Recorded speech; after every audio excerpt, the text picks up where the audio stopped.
Buenas tardes. Quiero agradecer este momento, en primer lugar, al señor embajador por la invitación, a Mercedes, sobre todo a Mercedes, que la conozco más de forma virtual, recién ahora la conozco de forma presencial, y a ustedes por tomarse este rato para poder compartir algo que para mí es más que un trabajo, es una pasión, que es la historia y la historia de los irlandeses. Yo hace años que vengo trabajando temas históricos y que vengo trabajando sobre esta línea. Como dice Mercedes, yo formo parte y soy actualmente presidenta de la Asociación de Estudios Irlandeses del Sur, que es una institución académica que surgió en Buenos Aires hace unos años, que actualmente está centrada en Argentina, pero como su nombre lo indica, es para trabajar y estudiar y compartir lo que tiene que ver con la emigración de los irlandeses en el Cono Sur. Entonces yo quisiera también darle un puntapié inicial a los contactos, a poder trabajar sobre estos temas más allá de mi país, ¿no? Porque ese es mi gran objetivo, que no quedemos solamente en Argentina, porque evidentemente el sur somos todos estos países. Y además, hace unos años estamos dirigiendo en la Universidad de El Salvador, en Buenos Aires, la primera diplomatura universitaria sobre estos temas, que además es en castellano, en español, completamente, y virtual. Entonces, para nosotros ha sido muy gratificante todos estos años, estas cohortes que hemos tenido, que ya ahora en agosto iniciamos la quinta cohorte, así que se imaginan que hemos tenido mucha continuidad, y que hemos, gracias a la virtualidad que nos impuso la pandemia, que en el fondo salió algo bueno, porque nos permitió tener alumnos de todas partes del mundo. Hemos tenido alumnos chilenos, alumnos peruanos, alumnos en Irlanda, parece mentira, pero también tuvimos alumnos en Irlanda. Y de hecho Mercedes es una de nuestras exalumnas, así que después si alguien tiene dudas de cómo ha sido el dictado de la diplomatura, para buscar una fuente objetiva, porque yo obviamente no lo voy a hacer mucho, pueden preguntarle a Mercedes de qué se trata, pero es una diplomatura donde trabajamos temas de historia de Irlanda, literatura de Irlanda, folclore de Irlanda, política, relaciones internacionales, música, y también tenemos todo un módulo sobre la diáspora irlandesa. Ustedes saben que Irlanda es una isla con unos 7 millones de habitantes, pero hay unos 70 millones de irlandeses fuera de Irlanda, ¿no? Es como dos caras de la misma moneda. Y entonces nosotros estudiamos todos los procesos migratorios, y dentro de esos procesos migratorios yo doy justamente la clase que habla sobre la diáspora irlandesa en Chile, entre otras, ¿no? Diásporas irlandesas. Así que esto me forzó, pero me forzó con mucho gusto, ¿no?, a trabajar un tema que no había analizado hasta entonces, que era justamente cómo llegaron los irlandeses a Chile. Y así es que pude comenzar a investigar. He tenido la suerte de poder estar en archivos chilenos, y tengo sobre todo la suerte de que no he visto todos, así que me va a dar la posibilidad de seguir volviendo a Chile y seguir investigando. Entonces también eso es para mí muy gratificante. Lo que voy a exponer hoy, brevemente, es una primera parte sobre cómo llegan los primeros inmigrantes irlandeses a Chile, qué características tienen, por qué vienen, cuándo vienen, a qué se dedican una vez que vienen. De esto voy a hablar muy rápidamente porque son nombres que ustedes conocen más que yo. Por ejemplo, Bernardo Higgins. Entonces simplemente voy a mencionar algunos. Y la segunda parte, que es algo que no conocen tanto o no se conoce tanto, que es esa conexión que hubo entre estos inmigrantes irlandeses en Chile con Irlanda por la causa nacional irlandesa. Entonces voy a explicar un poco el contexto, a eso le voy a dedicar un poquito más de tiempo, ¿no? Y después va a haber un rato de preguntas, si quedó alguna cosa que quieran preguntarme, comentar. Para mí todos los comentarios son muy bienvenidos porque siempre me dan orientaciones para seguir, ¿no? Entonces, o para corregir algo, si hay que corregir algo. Entonces, más que encantada con los comentarios que tengan. Así que bueno, esto es básicamente la presentación de lo que voy a decir ahora en un ratito. Bueno, ustedes saben que los irlandeses son un pueblo emigrante, ¿no? Que han tenido que salir de Irlanda por distintas razones, económicas. A veces cuando uno habla de que se han ido a mediados del siglo XIX como consecuencia de la gran hambruna, de la peste de la papa, la patata, que los ha llevado a emigrar de formas tan masivamente. Antes aún de eso hubo una gran emigración de irlandeses que pasó por distintos países y que se ha desparramado a lo largo del mundo. También por cuestiones políticas, también por cuestiones económicas, también por cuestiones religiosas, también por cuestiones culturales. Es decir, es una multicasualidad de por qué los irlandeses han dejado una isla tan maravillosa que yo no dejaría nunca. Pero bueno, estas son las causas, ¿no? Ahora, ¿quiénes llegan a Chile? Yo he podido distinguir 3 oleadas fundamentales de irlandeses que llegan a Chile y que no llegan directamente a Chile. Porque como pasa con Argentina, no éramos el lugar ideal para llegar. Ustedes piensen lo que era Argentina, Chile, en el siglo XVIII, siglo XIX, comienzo del siglo XX. Lejísimos de todo, donde para llegar tenían que tomarse barcos, incluso a vela antes del vapor, que estaban meses y meses para llegar, países donde no hablaban el mismo idioma, sí la misma religión, pero no el mismo idioma, con climas inhóspitos. Cuando yo leo las cartas de los migrantes irlandeses en Argentina, cuando escriben a sus familiares, se viven quejando del calor. Y no hay una carta donde no se quejen del calor. Y yo digo, ¿cómo se quejan del calor? Y hace unos años tuve la suerte de estar en Irlanda en invierno, por una visita justo cuando estuve en Cork, y yo en todas mis cartas y mis comentarios a Argentina me quejaba del frío. Entonces, ahí es donde yo dije, bueno. Así que no era el primer lugar para venir. Entonces, los primeros irlandeses que llegan, y tampoco las leyes al comienzo de la colonia española eran muy fáciles para llegar a atraer inmigrantes. ¿Cuáles son estas primeras 3 oleadas? La primera oleada que viene cuando todavía Chile y Argentina, pero voy a hablar de Chile, no me voy a meter con Argentina, eran dependientes de España, era a través de España. Entonces la primer corriente viene, como va a ser Ambrosio O'Higgins, como funcionarios de la corona española, como soldados, como profesionales, y ya ahora voy a hablar un poquito más de eso. La segunda etapa viene con los ejércitos libertadores. Ustedes saben que los irlandeses tienen fama de ser muy buenos soldados, muy valerosos. También era una salida laboral, si se quiere, para estos irlandeses ser mercenarios. Entonces eran contratados por muchos ejércitos. Entonces también estos irlandeses van a estar en los ejércitos de Simón Bolívar, en los ejércitos de San Martín, y algunos se quedaron. Entonces también vamos a ver quiénes vinieron a través de los ejércitos libertadores.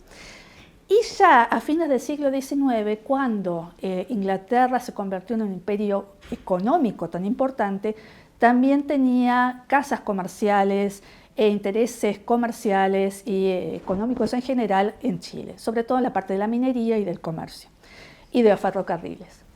Y vamos a ver cómo los ingleses siempre prefirieron tener como empleados de segunda, tercera línea a irlandeses a chilenos.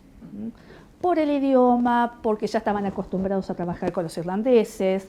Entonces, esas empresas trasladaron a mucha gente que llegó finalmente como empleados y muchos se quedaron.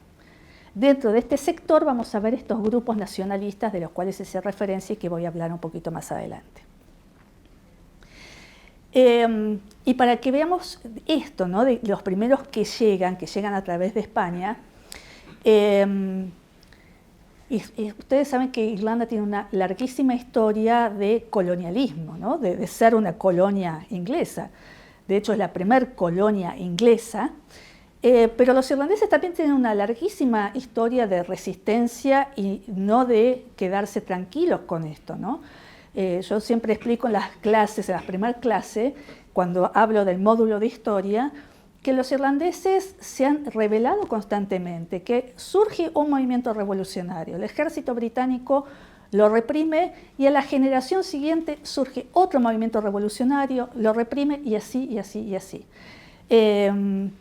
Y a partir del siglo de la derrota jacobita, de la guerra civil inglesa y después de los católicos que fueron muy perseguidos en Irlanda, desde el siglo XVII ya van a llegar de estos inmigrantes irlandeses que por razones políticas y de persecuciones políticas y religiosas se van a España. Y en España van a tener una fuertísima y muy buena aceptación.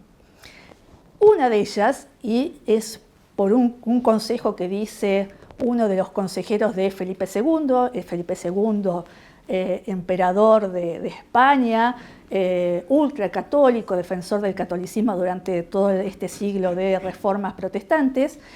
El consejero le dice a Felipe, contratemos a estos irlandeses, ¿no? Tenemos que reclutarlos, porque además de que no son herejes, porque eran católicos, ni el frío ni el mal comer los mataría, ya que están acostumbrados al mal tiempo y al hambre. O sea, eran muy resistentes al frío, al hambre, pero además eran muy buenos soldados. Y además termina diciendo la frase, y además odian a los ingleses tanto como nosotros. Entonces eran los soldados ideales. Entonces estos primeros soldados van a llegar, primero como soldados, después los hijos de estos primeros soldados van a educarse, van a llegar a las universidades españolas, van a aprender el idioma español, van a formar parte de la burocracia española, que imagínense que era muy numerosa porque tenía el imperio más grande de la época. Y estas personas que eran tan capaces comenzaron a tener un ascenso social a partir sobre todo de la burocracia. Primero en España y después en las colonias. Y así es el caso, por supuesto, de Ambrosio O'Higgins, que llegó a ser virrey del Perú. Virrey era la categoría más alta de la cual se puede tener. Estas son fotos, como ustedes seguramente saben, de cuando pude estar en Lima, y entonces lo primero que quise ver, bueno, era la Plaza San Martín y la casa de los O'Higgins en Lima. Estas son fotos mías, por eso no son tan buenas, pero me gustaba mostrárselas, ¿no? Y entonces O'Higgins obviamente tuvo una carrera meteórica que en parte era por todas estas cualidades, pero también por cualidades personales de él. Porque si no hubiera sido un buen administrador, si no hubiera sido una persona capaz, no hubiera llegado a estos niveles, a este ascenso tan meteórico que tuvo. Y obviamente su hijo, que no voy a hablar nada porque ustedes de esto lo saben de memoria, así que no lo voy a hablar. Pero sí voy a comentar cómo Chile, desde muy temprano, desde la primera junta, trató de traer inmigrantes. Pero en esto era muy complejo traer inmigrantes a Chile. Y sobre todo, obviamente, como ustedes entenderán, sobre todo querían ingleses que además reconocieran la independencia chilena y que trajeran comercio a Chile y riqueza a Chile. Bueno. Sí, ya saben quién es, así que no voy a hablar de Bernardo O'Higgins, pero sí voy a hablar de algunos personajes que estuvieron también en estos ejércitos libertadores. Bueno, de John O'Brien, ustedes seguramente también algo saben. Hay un libro que recién Mercedes me acercó, que es un libro muy bueno, de Tim Fanning. Tim Fanning es un historiador irlandés muy bueno. Y que ha hecho una biografía de él, que no la he leído todavía, pero lo escuché a él en una ponencia, ¿no? Así que sé que es muy bueno seguramente el libro. Él llega, como muchos de estos soldados, llega primero al Río de la Plata, se alista en el ejército de San Martín, con San Martín cruza la cordillera, participa en todas las batallas libertadoras históricas, llega hasta el Perú con San Martín, se va a quedar un poco en Perú y después cuando vuelve a Río de la Plata, ahí ya deja la milicia, se va a dedicar más al campo, va a comprar primero un campo en el Río de la Plata, en lo que es actualmente Argentina, no le va muy bien, entonces compra un campo, grandes campos en Uruguay. Sobre todo él llega con la fama de haber venido peleando con San Martín, entonces esto le va a dar como un plafón importante. Y en Uruguay, que justo termina la guerra contra el Imperio Brasilero, ¿no? Las Provincias Unidas de Río de la Plata terminan la guerra con el Imperio Brasilero, y que significa la independencia de la República Oriental del Uruguay. En esa bisagra de tiempo, John O'Brien, que es muy ambicioso, logra introducirse en el gobierno uruguayo. El gobierno uruguayo les va a dar muchas, lo va a ascender mucho, lo va a nombrar una especie de canciller informal. Entonces él se va a dedicar casi los últimos años de su vida a ir a Europa, pero sobre todo a Irlanda, a crear consulados. Sobre todo a él le interesaba que llegaran migrantes a Uruguay, ¿no? Necesitaban mano de obra para el campo, entonces sobre todo querían mano de obra irlandesa. De hecho, en una de las cartas, no con él, sino con la persona que lo va a suceder, que era también una persona de apellido irlandés, que se la pasa abriendo consulados, ¿no? Y el gobierno uruguayo en un momento le dice: pare por favor de abrir consulados, porque es una fortuna para nosotros, somos un país pequeño, recién estamos comenzando como nación, no podemos costear casas que alquilamos, costear personal, deje de hacer estos consulados porque no podemos. Y entonces el cónsul les dice: no, señores, esto no es un gasto, esto es una inversión, porque los irlandeses son inmigrantes de primera categoría. Y lo pone textual, ¿eh? Y de hecho fue tan así que el gobierno uruguayo le siguió dando plata para que siga fundando consulados en Irlanda.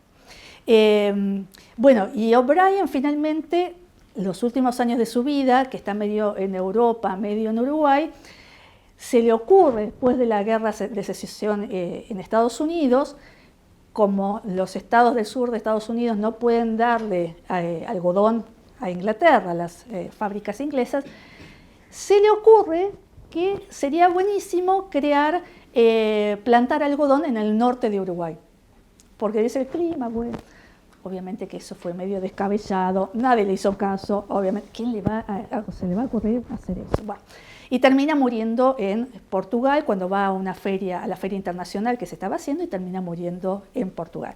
Un hombre cosmopolita, porque comienza comienza en Irlanda, después pasa a España. O sea, es un hombre de mundo y que ve el mundo con otra perspectiva, y además idealista, soñador, como bueno, muchos de ustedes son. Y estos también, ¿no? Otros personajes que ustedes conocen fundamentalmente: Juan Maquena, que funda el cuerpo de ingenieros del ejército chileno; Estanislao Lynch, que había nacido en San Nicolás de los Arroyos, en Argentina, pero él también pasa a Chile, porque esta cuestión de moverse, ¿no? de un lado para el otro era bastante común en la época. Va a estar en los ejércitos libertadores, después se va a quedar en Chile, va a ser un muy buen comerciante y va a apoyar decididamente la causa de independencia de Chile, ¿no? Porque esto también hay que decirlo, ¿no? Los irlandeses que se quedaban, como en Estados Unidos, como en todo donde estaban, pronto tomaban la causa de esos países como propia, ¿no? Entonces eso también es muy destacable, porque no todos los inmigrantes fueron así. Bueno, y William Cunningham Press, toda la familia en realidad, ellos venían de otra clase social, ellos eran protestantes de la clase alta en Irlanda. Él va a ser médico, van a tener se van a asociar con el patriciado chileno, ¿no? Y bueno, va a ser uno de los médicos más importantes de la época, y toda la familia después van a ser políticos, intelectuales, y también van a hacer un aporte significativo para la historia de Chile. No sé si hace falta que explique el tema de protestantes y católicos en Irlanda. Después, en todo caso, si queda alguna duda lo charlamos, pero continuamos. Y bueno, como les decía, en el siglo XIX comienzan a venir estas empresas mineras, de ferrocarriles, comerciales, y como les decía también, ellos prefieren trabajar con inmigrantes irlandeses. El ferrocarril, por ejemplo, es una... bueno, dije que no iba a hablar de Argentina, pero de todas maneras, por ejemplo, todos los empleados del ferrocarril antes del 40, cuando se nacionaliza, de la década del 40, sí, de la década del 40, la mayoría son de familia irlandesa, ¿no? Entonces hay como toda una relación muy fuerte con estas empresas. Y dentro de estos, bueno, ya sí, estas personas que son ya del siglo XIX, que también ustedes lo conocen mejor que yo, Vicuña Maquena, que además Vicuña Maquena era, bueno, y acá me sale lo argentino, era amigo personal de Sarmiento, ¿no? Sarmiento lo admiraba a Maquena, y de hecho cuando ya no era Sarmiento todavía, ya presidente, pero le dicen, Sarmiento, hicimos una nueva estación de ferrocarril en la provincia de Córdoba, es un lugar precioso, es un lugar muy importante, ¿qué nombre nos sugiere para ese lugar? Y él dice, póngale Vicuña Maquena. Entonces, ahí en Córdoba, en la provincia de Córdoba, una ciudad en una zona productiva muy, muy buena, que se llama Vicuña Maquena. Bueno, después también Patricio Lynch, que también fue comerciante y dio dinero para la causa nacionalista chilena. Ibáñez del Campo, que se dice que el Ibáñez es una deformación de un apellido irlandés, que no se conoce cuál es. ¿Ven como ustedes saben más que yo? Claro. Entonces de ahí se dice que viene la relación. Patricio Aylwin, que también hay dudas, hay toda una biblioteca que dice que sí, hay toda una biblioteca que dice que no, yo creo que él diría que sí, pero bueno, no se sabe. Bueno, y Camilia Vallejos Dowling. Estos son, bueno, esto para decir, ¿no?, de cómo los inmigrantes chilenos se integran a la nación chilena y participan de la política chilena y ven la causa chilena como propia, ¿no? A esto quería llegar con estos nombres. Y ahora sí le voy a dedicar un poquito más de esto. Como les decía, los irlandeses siempre lucharon por la causa nacional, siempre lucharon por tener un Estado soberano, con matices. 1916, todos sabemos, alzamiento de Pascua, fracaso en lo militar, pero en lo ideológico, en la propaganda, un fenómeno de lo que significó el alzamiento de Pascua, pero un momento donde las cabecillas son todos fusilados de forma sumaria. A Connelly estaba mal herido, lo curan para fusilarlo, y toda esta represión que hizo el gobierno inglés contra los patriotas irlandeses del levantamiento de Pascua hace que un pueblo que les daba la espalda y que veían que este levantamiento, qué es esto, qué está pasando, ante la represión se vuelcan hacia el nacionalismo irlandés. Dentro de los pocos que sobreviven a esta represión está Eamon de Valera, porque era ciudadano norteamericano, porque era hijo de una inmigrante irlandesa casado con un inmigrante español en Estados Unidos, entonces él se salva. Y en 1918 el gobierno británico hace una amnistía general, ya a fines de la Primera Guerra Mundial, y todos los que estaban diseminados en distintas prisiones, no solamente en Irlanda, en Gales, en Londres, son liberados y vuelven a Irlanda. Ahí el Sinn Féin se presenta a elecciones, arrasa las elecciones, pero como ustedes saben, el Sinn Féin tiene una política que es no participar del gobierno británico porque es un gobierno ilegítimo. Entonces no pueden avalar eso yendo a participar del Parlamento en Westminster. Pero fue una victoria aplastante, ¿no? Ganaron por mayoría abrumadora. Y entonces, aunque no pudieron hacer nada en concreto, sí crearon el primer gobierno irlandés clandestino, porque obviamente los ingleses no estaban de acuerdo. Y Eamon de Valera se da cuenta de dos cosas. Primero, que hay que hacer una lucha armada, hay que continuarla de forma más o menos encubierta, guerra de guerrillas, que esto le pide a Michael Collins que se dedique a esto. Si ven la película, Michael Collins está muy buena. Y si ven también la miniserie Rebellion, que se hizo en 2016, está muy, muy buena porque está hecha por historiadores. Así que si pueden, véanla.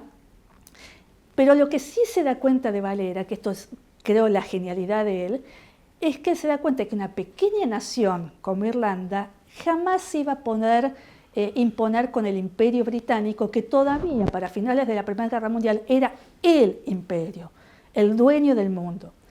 Entonces, ¿qué piensa él? Creemos una red diplomática para que los países, sobre todo Estados Unidos, obviamente, nos apoyen. Y entonces empieza a crear pseudoembajadas, porque ustedes saben que las embajadas son delegaciones de países soberanos, ¿no? De estados soberanos. Así que él, en estricto rigor del derecho público internacional, no hubiera podido, pero manda estas embajadas, semisoberanas. Y manda a todas partes del mundo, de nuevo. Primero a Estados Unidos, que era también lo que más les interesaba. De hecho, él va a estar todo un año de costa a costa de Estados Unidos yendo a hablar con cualquiera que se le presentara para pedir que Estados Unidos reconozca la independencia de Irlanda. No lo va a lograr. Va a tener que volver en octubre del 21 a Irlanda con la muerte de McSweeney, ¿no? El alcalde de Cork, una historia trágica, terrible. Él vuelve a Irlanda, pero mandan a todos lados y mandan a distintos lugares, y en Chile se conectan con la familia Egan, sobre todo con Frank Egan, con Francisco Egan, como lo conocían acá. ¿Quién era este Egan? Egan era el hijo de Patrick Egan, que era un feniano, fines del siglo XIX, un feniano clásico, que es deportado, no es deportado, se tiene que exiliar de Irlanda a Estados Unidos, como tantos fenianos, ¿no? Y ahí entonces se hace abogado, inicia una carrera militar, y el gobierno de Estados Unidos lo manda a Chile para que sea ministro plenipotenciario de Estados Unidos en Chile, un cargo altísimo. Este Egan es medio un personaje porque se mete en política interna, toma partido cuando es la guerra civil chilena por Balmaceda. Hay también un incidente en el puerto de Valparaíso porque, claro, exactamente, entonces al final lo terminan declarando ciudadano no grato y lo terminan echando, pero él tenía como 9 hijos y de los 9 hijos varios se quedaron, entre ellos Frank y Brian, el otro hermano. Estas personas tienen un ascenso social enorme. Tanto es así que no Frank, sino Brian, el hermano, llega a casarse con una sobrina del presidente Arturo Palma. O sea, llega a lo mayor del poder. Y va a tener un contacto muy fluido, no solamente con Irlanda, Frank, ya estoy hablando de Frank, y yo estoy hablando de más o menos del 18, 19, 20, 21 incluso, sino también con, por ejemplo, los delegados que estaban en Buenos Aires. Como Buenos Aires, ustedes saben, es la comunidad irlandesa más numerosa en el mundo de habla no inglesa, obviamente era muy fuerte, ¿no? Ahí estaba Eamon Bulfin, y la familia Bulfin, que era muy fuerte. Eamon Bulfin colocó la bandera sobre el edificio del Correo durante el alzamiento de Pascua, y era uno de estos representantes del gobierno. Después va a ser acompañado por Lawrence Ginnell. Ginnell también es un personaje del riñón político, por decirlo más alto, del gobierno irlandés. O sea, no mandan personajes de segunda, sino que mandan de primera línea. Y entonces van a crear esta red, que era una red de varias cosas. Era una red primero para hacer lobby por la causa irlandesa, ¿no? Entonces ellos se conectaban con la prensa, con políticos, para tratar de que se reconociera la soberanía irlandesa. De hecho, en una de las cartas, Frank dice, tengo acá muchas relaciones, muchos amigos, yo estoy seguro que en un tiempo relativamente pronto Chile va a reconocer a Irlanda, y también estoy segura que una vez que Chile lo reconozca, también lo va a hacer Argentina y todos los países de la región. Entonces él pensaba en este dominó. Entonces van a hacer lobby o propaganda, pero propaganda de buen sentido. Van a hacer también enviar dinero para el gobierno en Irlanda. Piensen que no es barato hacer una estructura burocrática, así que había que financiar eso, entonces enviaban dinero. Y sobre todo, entonces tienen estas relaciones informales para tratar de mover a los gobiernos a la causa irlandesa. hacen muchísimo. Él se va a conectar también con el delegado que está en Bolivia. Bueno, va a trabajar muchísimo. De hecho, le dice a Ginelle, venga, Ginelle estaba con la mujer, con Alice, que también es muy importante, vengan que yo les financio el viaje, vengan a Chile porque es importante que ustedes vengan a hablar acá, porque no es lo mismo lo que yo diga que ustedes vengan, yo les pago todo, porque él figura en, algo que me olvidé, ¿a qué se dedicaba este señor? En los censos figura como minero, pero obviamente que no era el minero de las minas, sino que era empresario minero, o sea, era una persona muy adinerada. Bueno, lo trata de convencer para que vaya. Ginelle en un momento está a punto de ir, pero estoy hablando del 21, ustedes saben, diciembre del 21 se firma el Tratado Anglo-Irlandés. Es un tratado que es bien visto por unos, mal visto por otros. Es un tratado que lo llevan adelante las negociaciones Griffin, el fundador del Sinn Féin, junto con Michael Collins, pero que de Valera no está de acuerdo y otros sectores no están de acuerdo, y esto desemboca en la guerra civil, que también dura unos meses en realidad, pero que termina con la muerte de Collins y de varios que son pro tratado. Tanto Ginelle como Bulfin eran antitratado. Y yo siempre digo, ellos eran amigos personales de Collins. Y sin embargo, se enfrentan políticamente, ¿no? De una forma terrible, ¿no? Porque llegan a una guerra civil. La cuestión es que cuando ya Ginelle iba a pasar para Chile, es la guerra civil, ya no están dadas las condiciones. Bulfin se queda en Irlanda, no regresa nunca más a la Argentina, muere en la década del 60.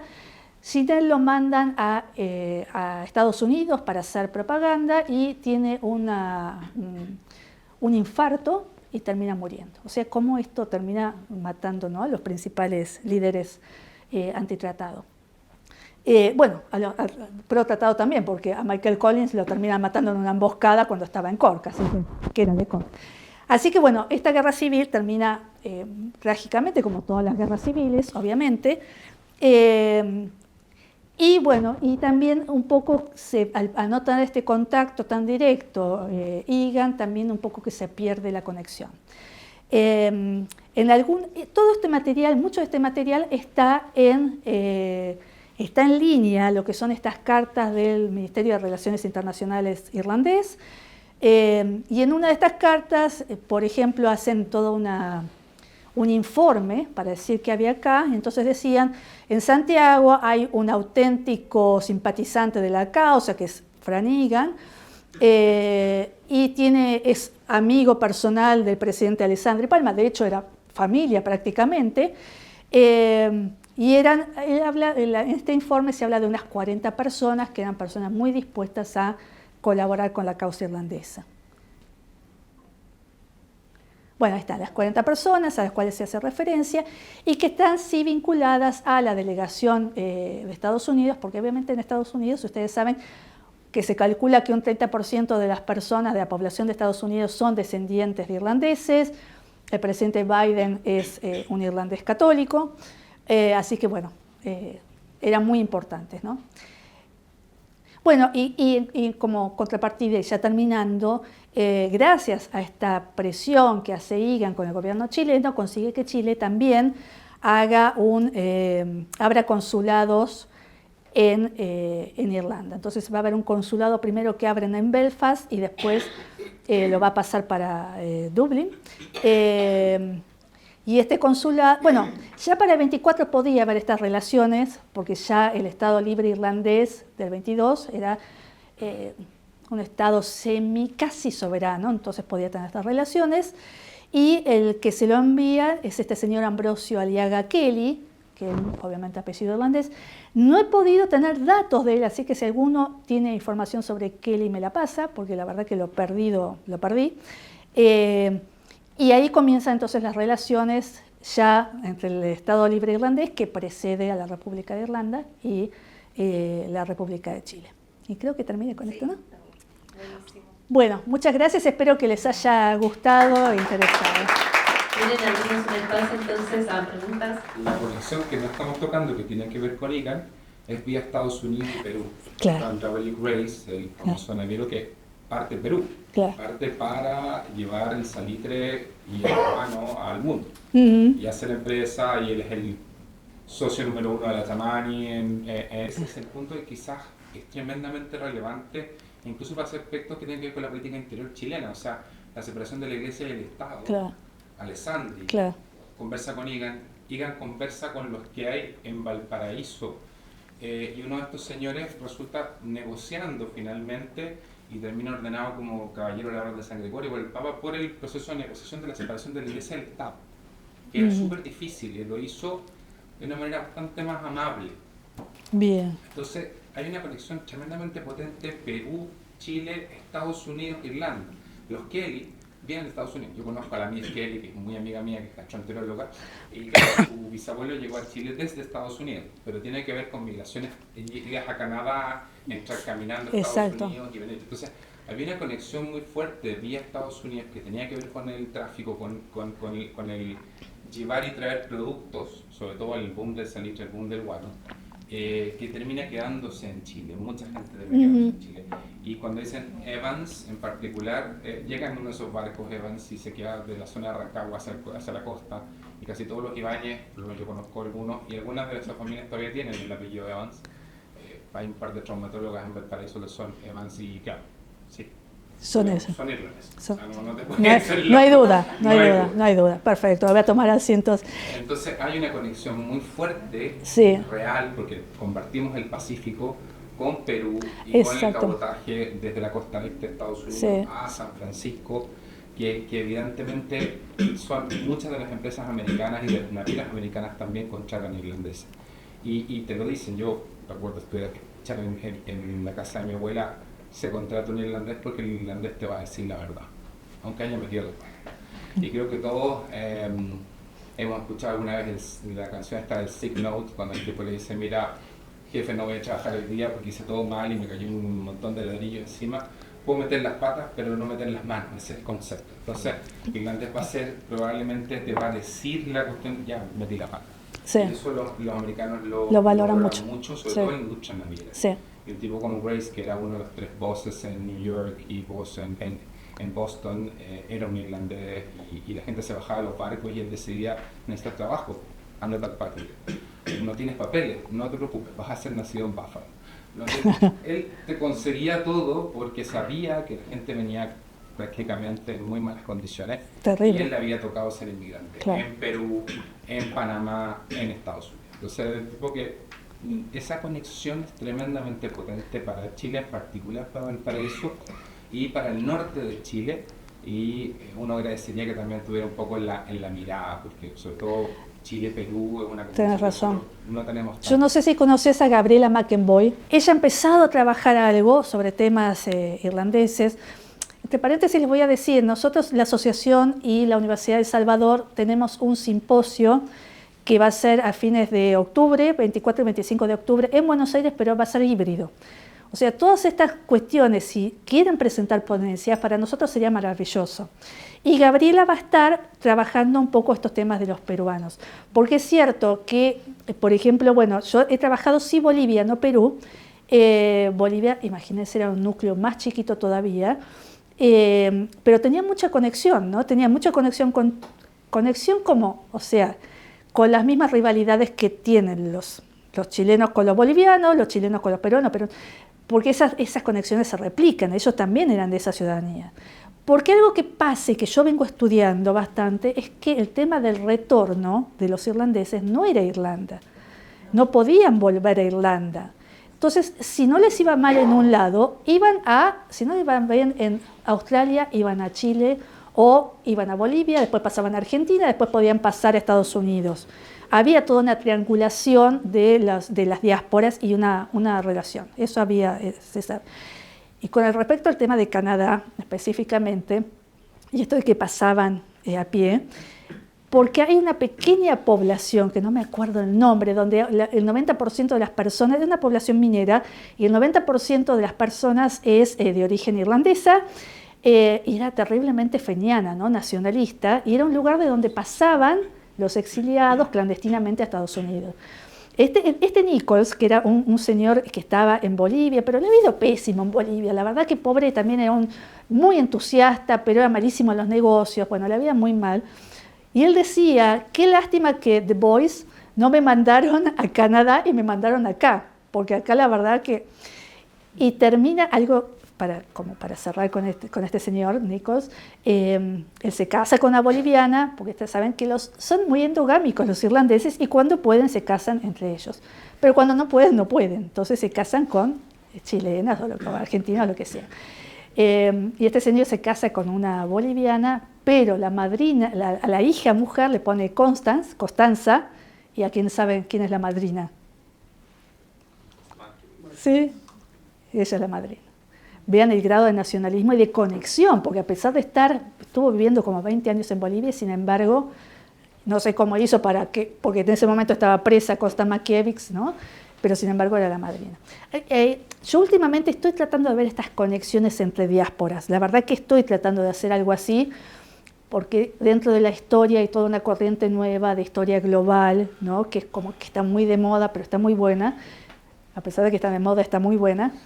Pero se me está complicando bastante. Pero mi idea es esa, ¿no? Hacer estas interconexiones entre las diásporas. Quizás la ruta Liverpool-Shanghai. De cada falta salen de Liverpool, dan la vuelta, pasan por España, Brasil, Argentina, Chile, Perú, y usted baja al otro lado, a China o a Australia. Y esa ruta era muy frecuente entre las compañías inglesas, no tanto la americana que iba de costa a costa. Claro. Pero son rutas comerciales. De té y todos productos que eran muy bien, eso es cierto. De hecho, una de las empresas importadoras más importantes en Argentina es, bueno, nosotros vieron que cambiamos los nombres, los argentinizamos, Usher, ¿no? La familia Usher, pero bueno, Usher es una de las grandes importadoras y traía té, obviamente, porque los irlandeses, cuando hablo con los irlandeses y hago, ¿qué recuerdan de su infancia, de su abuela? Tomar el té e ir a misa.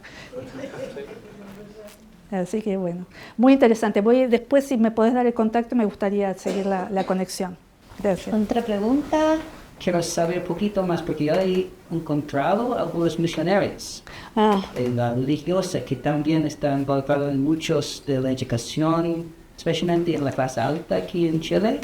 Y yo quiero saber si hay algún estudio o alguna información sobre este impacto irlandés aquí en Chile o en América Latina en general. Hay un historiador, Bustamante Holguín, él hizo un tema sobre un sacerdote irlandés en la década de 70 de la congregación de los columbanos, que fue famoso, tristemente famoso, pero que empezó trabajando con teología de la liberación y grupos de base, ¿no? De iglesias de base. Yo no leí el trabajo de él, pero es lo único que sé que se ha trabajado. Tampoco se ha trabajado en Argentina demasiado sobre temas de religiosos, salvo obviamente por cuando hablan del padre Faggi o el padre Dillon, porque eran grandes líderes. Hay un historiador en Inglaterra, pero de origen irlandés, Eduardo Walsh. Él trabaja temas de iglesia y ha trabajado en los archivos vaticanos, pero no creo que haya trabajado temas de Chile, sino de Argentina.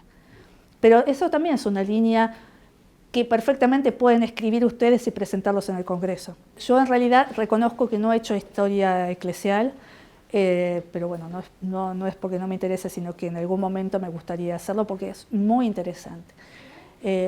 Cuando estuve en Irlanda, estuve en los archivos del seminario y el padre Faggi el padre Faggi llegó en 1840 a Argentina.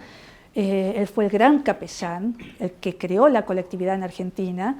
Fue un líder, pero que se ocupaba de todo, desde hacer de casamentero para que se casaran, hasta guardar la plata como si fuera un banco para que no se la gastaran en bebida, hasta decirles dónde tenían que invertir para que les vaya bien y hacer el contacto aquí o allá.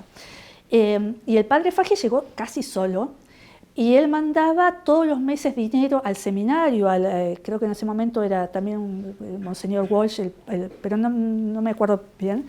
Sí era el obispo, pero el director del seminario no me acuerdo, el seminario que está en Menud, y él mandaba todos los meses cartas con dinero diciéndole, mándenme misioneros, porque acá, imagínense, La Pampa, no hay nadie, soy yo solo, manden misioneros. Pero además le decía, ¿cómo tenían que ser esos misioneros? Manden misioneros que hablen castellano, que hablen español, porque si no los tengo acá como 6 meses haraganeando hasta que aprenden el idioma. Entonces esas cosas muy prácticas, ¿no?, del padre Faggi, que es genial. Así que bueno, pero es cierto, yo solamente tangencialmente he visto cosas y más por la actividad pastoral o migratoria o política de ellos, pero no tanto en sí la cuestión religiosa. Bueno, primero que nada quería agradecerle, profesora, su exposición y quisiera contarle a los presentes que hay un libro muy interesante que se llama Los O'Higgins, escrito por el historiador don Raúl Pinator Moreno, que es miembro del Instituto O'Higginiano de Chile. Es un libro muy interesante que narra la vida y la obra de don Ambrosio O'Higgins. Ah, qué bien. Y justamente cuenta cómo es posible que un irlandés llegara a tener un cargo de confianza de la corona, sí, y fuera ascendiendo en cada uno de los grados y cargos a los cuales llegó. Y también de Bernardo O'Higgins y también de su hijo Demetrio. Así que se los recomiendo. Muchas gracias. Muchas gracias por el dato. Tomando un poco lo que habían visto, Ambrosio O'Higgins, él se habla, por ejemplo, muy famoso porque fue uno de los primeros políticos acá en Chile, de origen irlandés, que reconoció al pueblo mapuche. Incluso hay historiadores mapuches que hablan de que incluso hablaba Puzumbún, uno de los pocos españoles que pudo como compartir con la gente autóctona de esa forma, y eso está muy poco estudiado acá, por un tema colonial, por un tema de borrar la historia mapuche, pero hay historiadores mapuches que están sacando mucho ese argumento para una futura entendimiento con el Estado chileno de igual a igual, que hay un vector histórico de reconocimiento de parte de Ambrosio O'Higgins, que fue un cargo, un alto cargo, claro. Sí, bueno, número 1 en esta tierra. Y lo segundo que quería decir era lo que decía acá es que el caballero que está acá, que preguntaba por el tema más religioso de los misioneros.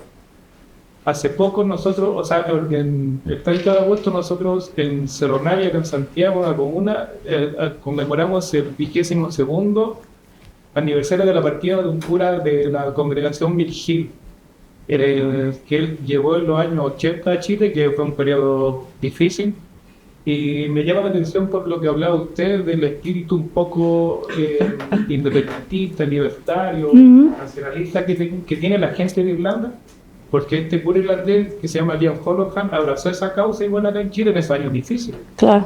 Entonces él se dedicaba a hacer lo mismo que estaban diciendo hace poco: cazar, juntar dinero, juntar comida y además aportar a las organizaciones que estaban resistiendo a esa dictadura. Sí, sí. Entonces me llama la atención de que un pueblo sea tan libre desde su nacimiento. Y les voy a dar un ejemplo sobre eso, ¿no? Un gran héroe también, Casement. Casement era un personaje muy importante que también estuvo en el alzamiento de Pascua, no directamente peleando, pero sí, bueno, juntando dinero y armas, pero no voy a hablar del contexto, pero sí cómo llega Casement. Casement era de la clase alta en Irlanda, estudia en Inglaterra, se mete en el servicio diplomático inglés, lo mandan como cónsul primero a África y después lo mandan al Perú, a la Amazonia peruana, y él, viendo las brutalidades que hace el gobierno belga en el Congo, por ejemplo, él empieza a escribir denunciando esto. Piensen esto, siglo XIX, donde los países eran dueños, ¿no?, de las personas, sobre todo estos países europeos que eran colonialistas, eran esclavistas, y que hacían atrocidades. Y él empieza a escribir y a denunciar esto. Obviamente no le gusta mucho al gobierno inglés porque era aliado de los belgas, y también hace lo mismo cuando está en Perú, en la Amazonia, porque también las explotaciones del caucho hacían barbaridades con los pueblos naturales, ¿no? Y entonces él se da cuenta que lo que está viendo de estos países coloniales, las barbaridades que hacen con la gente, es lo mismo que los ingleses hacen con ellos. Que ellos eran tan, no esclavos, bueno, sí, esclavos de los ingleses como eran tan maltratados como eran tan maltratados los negros en África y los indios en América. Entonces él tiene como una epifanía y dice, ¿cómo no puedo yo, y él hace este quiebre impresionante al cual es tan leal él que lo lleva a la horca. Él termina, se le hace un juicio en Londres sumarísimo, se lo ahorca, ni siquiera se lo fusila porque se lo considera traidor a la patria. El cuerpo se lo quema, se lo pone con cal para que desaparezca, y en 1965, cuando Irlanda, ya República de Irlanda, va a cumplir los 50 años del alzamiento de Pascua, se decide repatriar los restos, lo que queda, lo que parece que eran los restos de Casement. Y en un país que está acostumbrado a los enormes funerales, porque los funerales son primero una celebración de la vida, pero también son un hecho político importante. Si ustedes ven el funeral de Bobby Sands o grandes funerales, son impresionantes, masivos. Y dentro de este país, el funeral que se le hizo a Casement fue uno de los mayores funerales que se hicieron. Y esto para que veas lo que significa para los irlandeses la libertad, la justicia, por qué también Ambrosio O'Higgins tiene esta familiaridad con los mapuches, porque ellos también sienten eso. Ellos fueron también parias y fueron ciudadanos de segunda clase, fueron, ciudadanos. Entonces viene por ahí eso, ¿no? Viene la esencia de lo que es ser irlandés. Esto de luchar por la independencia también es luchar por los derechos humanos. Es un poco mi interpretación personal, pero... Además, Irlanda es un país indígena, es un país indígena.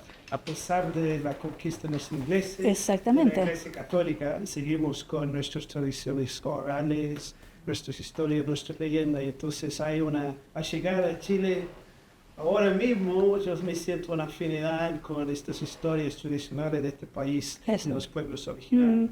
Exactamente. Un espíritu muy compartido. No solo con el mapuche, porque el pacto de Rahway tiene su espejo en el norte, en el pacto de Paitán, que permite fundar la ciudad de Vallenar, que le coloca Vallenar con B larga, un Valenary. Claro. Porque él puede fundar la ciudad porque llega a un pacto con los yeguitas. Los yeguitas tuvieron 5 guerras, donde la ciudad de La Serena fue quemada 5 veces. El 80% de los yeguitas desaparecieron. Y eso no está en ningún libro de historia chilena. No aparece. Y de las cuatro tribus yeguitas, la de los Quilmes en Argentina fue exterminada totalmente a machete. Esa fue la respuesta, y el primer gobernador español que es capaz de cumplir su palabra en ejercicio es O'Higgins. Por eso, viendo los mapuches que le había cumplido a los yeguitas, que no tenía para qué cumplir porque ya les había ganado. Y él va y honra su palabra cuando va a Rahway, o Osorno, que le hacen negociar en una barca, que es una negociación típica de los mapuches. Tú tienes que saber sentarte en una barca y conversar con el otro sin querer asesinarlo, porque te vas a caer y te vas a ahogar. Pero resulta que las barcas son muy parecidas a las barcas que se usan en Irlanda. Y el tipo se sienta perfectamente bien, y la barca se mueve y dice: yo estoy muy bien, a mí no me pasa nada. No me caigo, esto es tu cura, muy parecido. De estos tenía cuando era niño, sí, yo no tengo problema. Y le dicen: pero usted no va a cumplir su palabra, porque los españoles nunca cumplen su palabra. Yo no soy español. Se cumple la palabra, y eso le permite esas negociaciones, esa diplomacia irlandesa que apaga 2 guerras, le permite ser gobernador. Y después le permite ser virrey del Perú. Es la capacidad de sentarse, conversar con el otro, de reconocer al otro como un ser humano y con negociar los términos de un buen acuerdo que no habíamos tenido en 400 años. O sea, si tú ves el gobierno de Higgins, de Ambrosio O'Higgins en adelante, casi no hay hostilidades ni con los mapuches ni con los yeguitas. El tipo las acaba porque negocia, porque mantiene su palabra. Eso es todo lo que hizo. Entonces, incluso en su testamento termina legándole a su hijo, a pesar de que la ley española se lo prohibía. Entonces, de verdad, el tipo es capaz de hacer las cosas bien. Hizo las cosas bien haciendo el camino al paraíso, que cortó la ruta de 10 días a 5 días. O sea, es alguien que puede hacer las cosas bien a la primera y negocia con él. Me encantaron los comentarios, las opiniones, los invito También adherirse a la Asociación de Estudios Irlandeses es gratis, pero asóciense porque cuanto más chilenos haya, bueno, los argentinos vamos a tener que hacerles lugar, lo cual me gusta. Y si pueden participar del Congreso, me parece que sería súper enriquecedor para todos. Y yo siempre insisto que estas cosas hay que escribirlas y hay que publicarlas, porque si nosotros no escribimos y publicamos, las cosas se pierden. Y si no lo hacemos nosotros, lo hace otro y por ahí no lo hace tan bien como lo hacemos nosotros.